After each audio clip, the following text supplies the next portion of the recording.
Good morning. आजचा विशेष दिन म्हणजे कारगिल विजयी दिन. याच दिवस आपण कारगिलवर विजय मिळवला. स्पेशल गुजर आहे गझलकार सुरेश भट याच्या काही ओळी आहेत त्या मानवाई जीवनाला म्हणजे आजच्या लाईफ मध्ये एक दीपस्तंभाप्रमाणे काम करतात.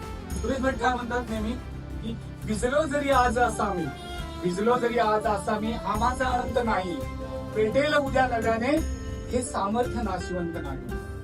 छाटले जरी पंख माझे पुन्हा उडेल नव्याने, अडवू शकेल मजला कोणी अजूनही अशी भिंत नाही. सुरेश भटांच्या या ओळीमधून आपल्याला एक नवचैतन्य मिळतं.